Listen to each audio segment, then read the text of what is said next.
Hello everyone, welcome back to my channel. कैसे हैं आप सब? आई होप आप लोग बहुत अच्छे होंगे। और आज के ब्लॉग की शुरुआत करते हैं किचन से। तो अभी मैं बना रही हूँ घी और अभी सुबह का टाइम है। तो ये मैंने एक रात पहले ही मक्खन निकाल लिया था, मतलब मलाई से घी बना रही हूँ।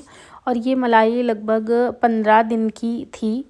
तो 15 दिन की मलाई से इतना घी निकला है, आप लोग देख सकते हैं।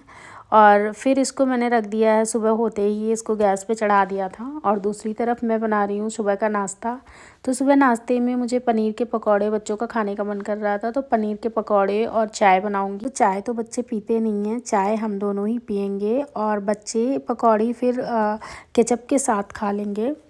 तो आज का नाश्ता ये हो जाएगा हम लोगों का। फिर आगे मैं आप लोगों को दिखाने वाली हूँ बहुत ही अच्छी चीज़ जो मैंने ऑनलाइन ऑर्डर करी थी और वो मुझे आज रिसीव हो गई है। तो मैंने आप लोगों के साथ भी शेयर किया है। तो यहाँ पर हमारे पकौड़े अच्छे से रेडी हो गए हैं। और ये मैंने छोटी कढ़ाई में बनाया है, क्योंकि छोटी कढ़ाई में बनाने से तेल भी कम लगता है। कम तेल में मतलब अच्छे से बन जाती हैं। और बड़ी कढ़ाई में तेल भी ज़्यादा लगता है और उसको चढ़ाने में भी थोड़ा आलस आता है। इतनी बड़ी कढ़ाई कौन चढ़ाए, तो मैं इसमें ही ज़्यादातर बना लेती हूँ। और सर्दियों में पूरी है या पकौड़ियाँ वगैरह हैं तो मैं ऐसे ही बना लेती हूँ इस वाली कढ़ाई में। और इधर देखिए घी अच्छे से गर्म हो गया है। इस चाय नाश्ता करने के बाद फिर मैं आ गई थी इस पार्सल पे, क्योंकि कोई भी पार्सल आता है ना तो उसको जब तक खोल नहीं लेते हैं तब तक चैन नहीं मिलता है मुझे। तो मुझे होता है ना कि जैसे आया है तुरंत उसको पहले खोल करके देखें कैसा आया है क्या है। तो नाश्ता करने के बाद तुरंत ही मैंने इसको ओपन किया और देखिए मैंने मंगाए थे कांच के कुछ जार्स, देखिए इस तरीके से। और ये इतने अच्छे से पैक होकर के आए हैं,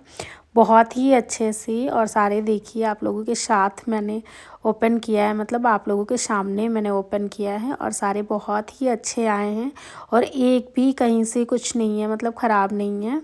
और बढ़िया तरीके से इसकी पैकेजिंग बहुत ही अच्छी थी। और ये 6 का सेट है और मैं इसमें क्या रखने वाली हूँ ये मैं अभी आगे आपको दिखाऊंगी। तो इनको मैंने वॉश कर लिया था अच्छे से खाली पानी से। फिर मैं यहाँ पर जो मुझे इसमें रखना था वो ले आई हूँ। तो यहाँ पर कुछ ड्राई फ्रूट्स आए थे, ये आए थे 4-5 दिन पहले। फिर मैं हमेशा से ड्राई फ्रूट्स को प्लास्टिक के डब्बे में रखती थी तो मुझे ठीक नहीं लगता था। और मैं काफ़ी दिनों से सोच रही थी इनके लिए जार्स मंगवाने का, कि छोटे छोटे से मैं कांच के कंटेनर मंगवाऊंगी उसमें रखूँगी, बट मंगवा नहीं पा रही थी। तो ये ड्राई फ्रूट्स आ गए, उसके बाद मैंने ये ऑर्डर करा था। तब तक के लिए ये ड्राई फ्रूट्स ऐसे ही रखे रहे, मतलब मैंने इनको किसी और डब्बे में रखा ही नहीं, क्योंकि मुझे पता था 4 या 5 दिन में ये वाले कंटेनर मेरे आ जाएंगे, फिर मैं उसी में रखूँगी। तो ये जब आ गए हैं इनको मैंने अच्छे से धुल लिया पहले, फिर कपड़े से पोंछ लिया, एकदम सूखा कर लिया। फिर सूखने के बाद मैंने इसमें सारे ड्राई फ्रूट्स रख दिए हैं। और ये वाले जो जार्स हैं ना, ये ज़्यादा इनका साइज़ ना तो बहुत ज़्यादा बड़ा है ना ही छोटा है, मीडियम साइज़ के जार्स हैं। क्वालिटी भी बहुत अच्छी है। और अगर इनके प्राइस की बात की जाए तो ये 200 कुछ रुपए के हैं, मीन्स 300 के अंदर हैं। एग्जैक्ट प्राइस मुझे याद नहीं है। फिर यहाँ पर ये डेट्स थी, तो डेट्स ऐसे ही डब्बों में ब्लैक कलर के डिब्बे में आते हैं। तो इनका डब्बा थोड़ा सा नीचे से टूटा हुआ था, तो इनको भी मैंने इसी में रख दिया है, नहीं तो शायद ये इसी डिब्बे में रहते ब्लैक वाले। फिर यहाँ पे कुछ किशमिश थी जो पहले की थी, कुछ ड्राई फ्रूट्स हैं जो पहले के थे जो यूज़ हो रहे थे, और कुछ जो मैंने अभी बैग आपको दिखाया था उस वाले बैग में अभी 4-5 दिन पहले जो ख़त्म हो रखा था वो मैंने मंगाया था, तो वो आया था। तो जितने भी ड्राई फ्रूट्स मेरे पास थे वो मैंने ऐसे ही रख दिए। उसके बाद दोपहर में घर का सिलेंडर ख़त्म हो गया था, तो वो मैंने मंगाया था। यहाँ पर आ गया है सिलेंडर। तो सिलेंडर जब भी आता है उसको मैं बाहर ही ऐसे 1 मग पानी डाल करके धुल देती हूँ, फिर ही अंदर लेकर के आती हूँ। ये मेरी आदत कह सकते हैं आप, हमेशा का है। तो मैं ऐसे ही हमेशा इसको, और इसमें थोड़ा सा ना ऊपर की तरफ पानी डाल करके चेक भी कर लेते हैं, जिससे लीकेज वगैरह का भी पता चल जाता है। अगर कभी लीकेज होता है तो अगर हम पानी डालते हैं इसके नॉब में तो फिर वो पानी में थोड़े से बुलबुले आते हैं, तो मतलब लीकेज है। अगर नहीं आते हैं तो फिर सिलेंडर आपका ठीक है। इस तरीके से आप सिलेंडर को घर पे चेक कर सकते हैं। फिर मैं आ गई थी सिलेंडर लगाने के बाद छत पे। तो यहाँ पर देखिए मैंने कुछ चीज़ें यहाँ पे लगा रखी हैं। मैंने पिछले वीडियो में भी आप लोगों के साथ शेयर किया है अपने प्लांट्स। और यहाँ पर देखिए पानी डालने वाला है। और यहाँ ये छोटी छोटी सी मिर्ची लगी हैं, तो ये पक चुकी थी, पूरी रेड कलर की हो गई हैं। तो इनको मैं तोड़ लूँगी। उसके बाद पौधों में जो भी पानी देना है पानी दे दूँगी, फिर नीचे चलूँगी। तो मैं दिखाती हूँ आप लोगों को। ये मिर्चियाँ देखिए कितनी बढ़िया, और ये बहुत ही ज़्यादा तीखी होती हैं। देखने में तो छोटी सी हैं, गोल गोल सी, बट ये बहुत ही ज़्यादा तीखी होती हैं। तो आज के खाने में जो भी मैं बनाऊंगी उसमें ये यूज़ में आ जाएंगी। और यहाँ पर देखिए ये रोज़ कितने बढ़िया से खिले हुए हैं, और ये वेस्टर्न रोज़ है तो इसकी खुशबू तो उतनी अच्छी नहीं होती है। मतलब वो जो दूसरा वाला गुलाब होता है नेचुरल, तो उसकी खुशबू अलग होती है और इसमें ज़्यादा खुशबू नहीं होती है। लेकिन फिर भी ये देखने में बहुत अच्छा लगता है। बहुत इसका कलर बड़ा प्यारा होता है, एकदम डार्क ब्राउन टाइप का। तो इसका कलर भी बहुत अच्छा होता है और देखने में अच्छे लगते हैं, बट खुशबू नहीं अच्छी आती है उसकी। तो यहाँ पर सिवाय को मैंने लगा दिया है पौधों में पानी डालने के लिए। तो यहाँ पर सारे पौधों में पानी डाल रहा है। पहले ये बहुत थोड़ा थोड़ा सा पानी डाल रहा था, फिर मैंने इसको बोला थोड़ा सा भर दो इसमें पानी अच्छे से, तो फिर ये पानी डालने लग गया। और यहाँ पर कनेर का और बहुत सारे पौधे मैंने लगा रखे हैं। बस इन पौधों के प्लांटर्स ठीक नहीं हैं, पौधे सारे बहुत अच्छे हैं। प्लांटर्स मैं ज़्यादा ख़रीदती नहीं हूँ। जो घर पे पुरानी बाल्टी या पेंट की बाल्टी या ऐसे कुछ होता है उसमें मैं लगा देती हूँ, तो पौधे चल जाते हैं। पौधों से मतलब है, प्लांटर का क्या ही करना है। और जब ज़रूरत लगेगी कि प्लांटर लाने हैं तो मैं वो भी ले आऊँगी। तब तक के लिए जैसे काम चल रहा है वैसे ही चलेगा। तो नीचे आने के बाद बच्चे लग गए थे पूजा करने, क्योंकि शाम का टाइम हो गया था पूजा करने का। तो ये लोग यहाँ पर पूजा कर रहे थे और मैं इन लोगों को बता रही थी कि कौन सा डब्बा उठाना है, कैसे रखना है, क्या करना है।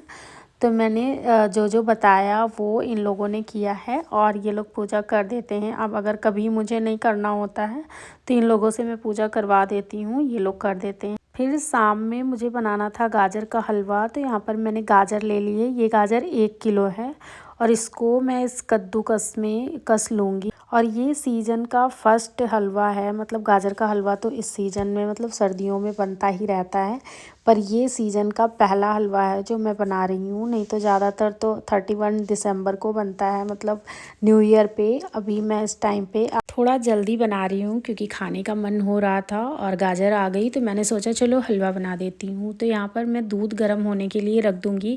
एक साइड में दूध गर्म होगा और दूसरी साइड में गाजर का हलवा बनाऊँगी। तो मैं आप लोगों के साथ शेयर कर रही हूँ कि मैं गाजर का हलवा कैसे बनाती हूँ। वैसे सब लोग अलग अलग तरीके से बनाते हैं। मैं कढ़ाई और कुकर दोनों में गाजर का हलवा बनाती हूँ, बट आज मैं कढ़ाई वाला बना रही हूँ। तो सबसे पहले कढ़ाई को गैस पे चढ़ा दिया है और इसमें डालेंगे जो हमने सुबह घी बनाया था। वो घी मैंने छान करके इस स्टील की डोलची में रख दिया था। ये डोलची, कैनिया, कमंडल बहुत सारी चीज़ें बोलते हैं। मेरे इधर तो इसको डोलची और कैनिया ही बोलते हैं। आप लोगों के यहाँ क्या बोलते हैं बताइएगा। तो इसमें मैंने घी डाला है कढ़ाई में और फिर जो गाजर कस के रखी थी कद्दूकस करके, वो मैंने इसमें डाल दिया है और इसको थोड़ी देर के लिए चलाते रहेंगे। तो देखिए गाजर थोड़ी देर चलाने से ना थोड़ी सी कम हो जाएगी। इसका जितना भी पानी है वो जल जाता है और गाजर अच्छे से थोड़ी सी ड्राई हो जाती है। तो इसको 5 मिनट चलाने के बाद फिर मैंने इसे ढक दिया था एक प्लेट के साथ। तो इसको थोड़ी देर के लिए ही ढकेंगे, फिर वापस से इसको खोल करके फिर चला देंगे। तो देखिए कितनी ज़्यादा गाजर थी और कितनी कम बची है। तो इसको थोड़ा सा और चलाने के बाद ये जब अच्छे से ड्राई हो गई थी, मतलब इसमें बिल्कुल भी पानी नहीं बचा था और इसमें से हल्की हल्की सी बहुत अच्छी खुशबू आने लगी थी, क्योंकि इसको मैंने घी में भुना है और इसको धीमी आंच में पकाया है, इसलिए इसकी खुशबू बहुत ही अच्छी आ रही है। तो ये अब जब इसका सारा पानी अच्छे से सूख गया है उसके बाद बारी आती है इसमें दूध डालने की।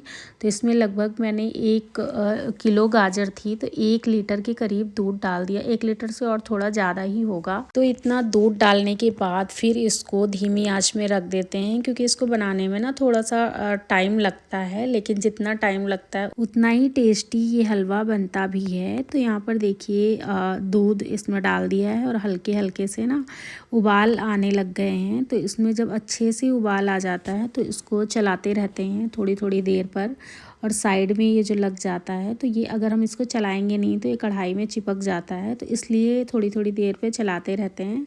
और आप चाहें तो इसको ढककर भी पका सकते हैं, आप चाहें तो खुला भी पका सकते हैं। मैं खुला ही पकाती हूँ और फिर यहाँ पर मैंने 1 कटोरी के करीब चीनी इसमें डाल दी थी। चीनी डालने के बाद हलवा थोड़ा सा पानी छोड़ता है, थोड़ा सा और गीला हो जाता है, इसीलिए चीनी को सबसे लास्ट में डालना चाहिए। पहले अगर हम डाल देते तो हलवा थोड़ा सा ना जैसे सॉफ्ट सा बनता है, तो ये सॉफ्ट नहीं बनता, थोड़ा सा हार्ड हो जाता है अगर चीनी हम पहले डालते हैं तो। इसलिए मैं चीनी सबसे लास्ट में ही डालती हूँ। और चीनी डालने के बाद देखिए हलवा फिर से कितना ना पानी जैसा हो गया है, और इसको चला चला के फिर से थोड़ा सा ड्राई करना है। तो अब देखिए यहाँ पर हो गया है अच्छे से ड्राई, और अब इसकी गैस को कर देंगे ऑफ, और फिर हलवा अब रेडी है एकदम खाने के लिए।